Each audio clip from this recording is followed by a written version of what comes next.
This is Dr. Mallory, day 1 of testing for the new virus strain Psychosa 24.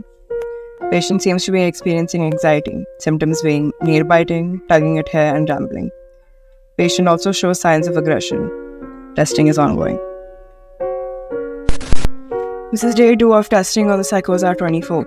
Patient seems to be losing out on iron regardless of the nutritious food we supply. Our diets consist of the main food groups and most definitely have enough iron. A test for calcium will be done tomorrow.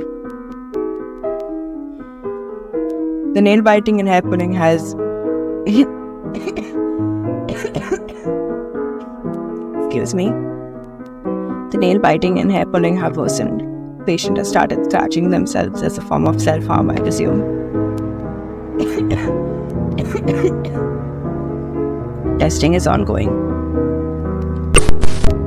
This is day 3 of testing Psychosa 24. There's been an incident at the laboratory and all staff are required to wear masks and gloves at all times. The cause is still a mystery to us. Calcium levels are good, but the patient has turned mildly anemic. Just slightly, which is odd due to the amount of iron they've lost. Perhaps the virus makes up for it. Or maybe the patient is just recovering. Or maybe... sorry. The results are average. Testing is ongoing. This is day 4 of testing the Psychosa 24. Cause is still not found. Where does this virus come from?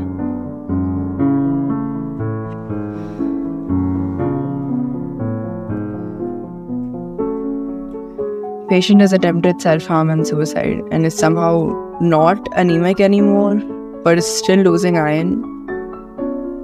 Testing is ongoing.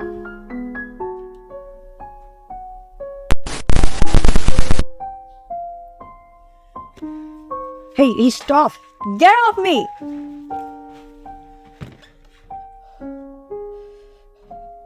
Patient has gone insane. Abnormal behavior and signs of lunacy. Psychiatrist will be coming tomorrow to evaluate them. Testing is ongoing. Testing is ongoing. Testing is ongoing. Testing is ongoing. Testing is ongoing. Testing is ongoing. Testing is ongoing. Testing is ongoing. Testing is ongoing. Good evening. This is Dr. Abadan. I will be taking over the research on Psychosa 24. Patient's name, Mallory Wanton. Symptoms: nail biting, tugging at hair, and rambling. Patient also shows signs of aggression. Testing is ongoing.